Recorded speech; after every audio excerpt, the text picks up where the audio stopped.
What's up, everybody? Back from their Honkai Star video, and with the newest banners about to drop being Cerydra and Soulwolf. I know I made a summon guide, but I'm gonna go over Cerydra and Soulwolf individually because one, I feel like it's a good refresher. Plus, some people still don't know if they want to summon or not or whatnot. So quick refresher. Plus, YouTube can sometimes be pretty bad about pushing you know forward, I guess, for the correct term, older videos, so people might not even see it. So might as well post a new one, right? So in this video we are going to go over Cerydra, and then in another one we're going to go over Silverwolf. I think both of these are not must summons, so if you're free to play and you don't have a lot of currency, don't worry, don't stress, you're good to go. But Cerydra is still very good on certain teams, regardless of what the title of the thumbnail says. I'm not a huge fan of her, even though I really like Phanon, right? Which, spoiler, is a character who works very well with her. I'm actually going to skip myself because I'm not a big fan of how her kit is. So, as always, we're going to go over her kit, and then we're going to talk about some of the characters you use her with, so you get a better idea if you want to use her and save her, use her on those teams, or save and maybe in the future, if a character that has the right qualifications for her comes out, then you'd have her, right? I know some people do that. But let's go over her kit. So she is a 5-star Wind Harmony character, right? Her basic attack is just the normal one. Don't really gotta go over that. Her skill grants military merit to one designated ally character that gives Cerydra 1 point of charge. Charge is capped at 8 points. When charge reaches 6 points, automatically upgrades the character's military merit to peerage and dispels their crowd control debuffs. That's pretty nice. The character with peerage is considered to have military merit simultaneously. The character with peerage increases the crit rate of their dealt skill damage by 70%, increases their all-type res pen by 10%. The triggers coup de main when using their skill on enemy targets. After coup de main ends, consume 6 points of charge to revert peerage to military merit, right? So, the ultimate gains 2 charge for you, so it can help get her charge up if you need it. Wind damage deals wind damage equal to 240% of her attack to all enemies. If no characters on the field has military merit, prioritizes granting military merit to the first character on the current team. So it's very good to have them in slot 1, aka your DPS. If you accidentally find yourself in this scenario, I mean, sometimes it happens, sometimes you mistime it, you're not paying attention, is what it is, you get saved by that. So, the talent, the character of military merit increases attack by amount equal to 24% of her attack. When the character uses a base attack or skill, Cerydra gains 1 charge.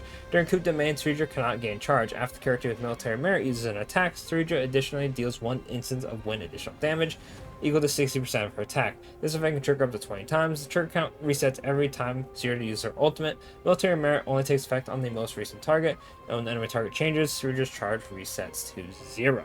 Right?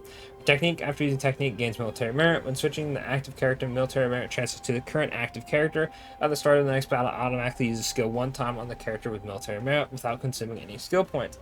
This is pretty nice because this will save you a skill point, and you'll already have military merit, meaning you will get the bonuses of crit damage and res pen with your skill, right? Then her bonus abilities: for every 100 of Cerydra's attack that exceeds 2,000, increase her crit damage by 80% for a max increase of 360. 2, increase Cerydra's crit rate by 100%. Don't know why they like to start using this so much, because they had this on good old Hyacine and Ika. While Cerydra's charge is below its maximum, Cerydra gains 1 charge when a character with military merit uses their ultimate, meaning you get 1 on your base attack, skill, and ultimate. Obviously, the base attack and skill is just going to be whenever you attack realistically, and then now you get 1 with your ultimate. This effect can trigger once per battle. When using skill, increases speed by 20% for this unit, and the teammate with military merit lasts for 3 turns. When the character with military merit uses a base attack or skill, regenerates 5 energy.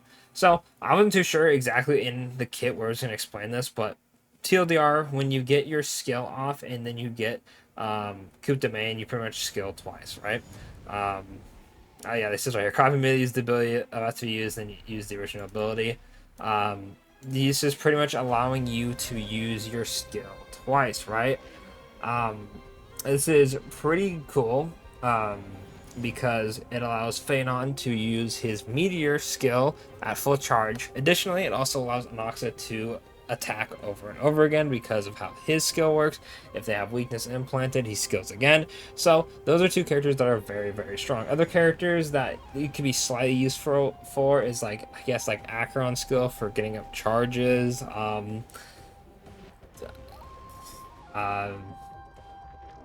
I'm trying to think of other characters that wouldn't just be realistic, like, okay, like, whatever. Like, there's not a lot of options, right? Most of the characters, getting them another use of their skill is, you know, if they apply a debuff, the debuff is already applied through the first skill, or at least it should be, and then that's that, right? It really is just going to be the characters like Anaxa and Phanon who want their skill multiple times, right? It's really helpful for Phanon because you don't have to worry about charging up, but it does a lot for Anaxa because he gets, you know, an additional skill out of it, right? So you could skill 4 times and go absolutely crazy. But overall, it's pretty limited. If you aren't a skilled DPS, then you know you're not going to get the most out of it, right? Cerydra does do a bit of damage, not a ton, but she does have 100% crit rate, so you can focus on just like crit damage, speed, like HP for survivability, and then also attack because she does get some bonuses from having attack with the whole military merit thing. So she's boosting your attack, your crit rate, your all-type res pen, and letting you use multiple skills. And while the crit damage and all-type res pen is nice, it's very limited to just the skill. So even though she technically has some universal stuff that she's giving to whoever she skills, it's still limited to only one attack, which is kind of annoying, right? Her bonus traces are wind by 22.4%. 18% attack and 10% HP. Now, Eidolons, obviously, you know my take. If you're free to play, I don't recommend going for them unless it's a team you're vertically investing in. The first two, the character with military merit ignores 16% of the target's defense when dealing damage. If military merit has been upgraded to peerage, then the character additionally ignores 20% of the target's defense. When dealing skill damage, when Cerydra uses her skill, regenerate 2 energy for the designated allied target, which is not a lot, but it's still pretty nice. It's mostly for Phanon, right? E2. When character with military merit deals 40% increased damage, while a teammate on the field has military merit, Cerydra's damage dealt increases by 160. Pretty much just increases her and the skilled target's damage, right? E4 is increased ultimate damage multiplier by 240%, pretty much just making her more of a DPS. And then E6, when a character with military merit increases their all-type res pen by 20%. I don't know why I said when. Anyway, you can tell it's, you know, been busy, right?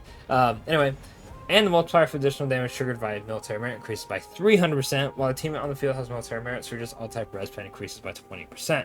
So one thing that's interesting, a lot of her dupes are actually increasing her own damage. She's still boosting the damage of the, you know, the person you're skilling, right? Especially on the first two, but most of them are increasing her own damage, which is kind of funny, right? I kind of wish they leaned more into the support, but they kind of wanted to do like a support DPS in a sense, and I feel like she'd work a lot better if she was just a full-on, just a support, right? But overall, the teams you'd run her on are pretty much Anaxa Phanon, right? Everyone else you can use somebody else. Like I said, like Acheron, you just use Sunday. Aglia isn't going to use her. Castorus isn't going to use her.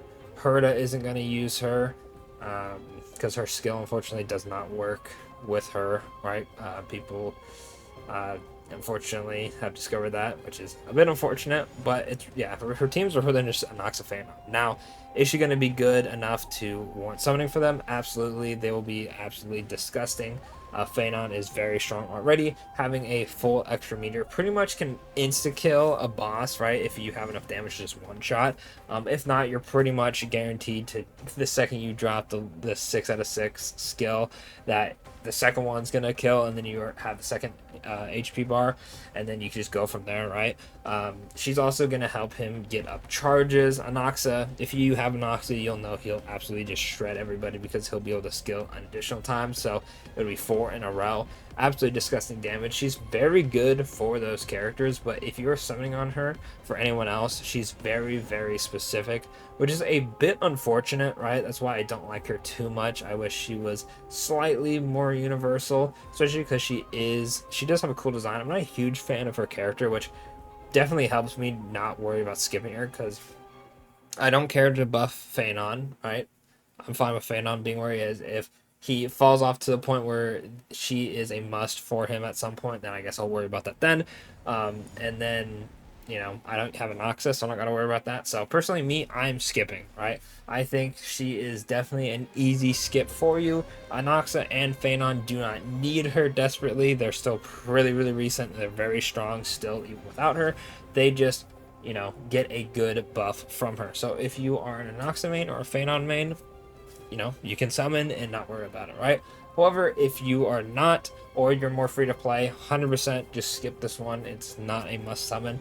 If you are very, very on the edge of wanting to summon or not, just wait until Donhang and March are shown in the live stream. And if you care about their kits at all, you can go for them. If not, you can summon for Cerydra and just, go from there.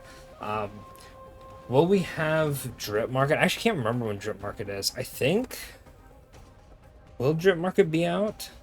Because we got Donhangs. No, it won't. I'm pretty sure. I can't remember. Someone in the comments let me know. Actually, I'm still like out of it with Drip Market dates now, just because I had like so much going on the past like month or two, and I'm slowly adjusting to it. So I literally just cannot remember what Drip Markets are. But regardless, though, it doesn't hurt you if you need to wait. If you're free to play, the best time to summon is technically at the end of a banner, so you have the most information to work with. But other than that, that'll be it for the video. Let me know what you think of her in the comments, if you're summoning, skipping, what do you think of her character? And of course, I'll catch you on the next one. Thanks for watching.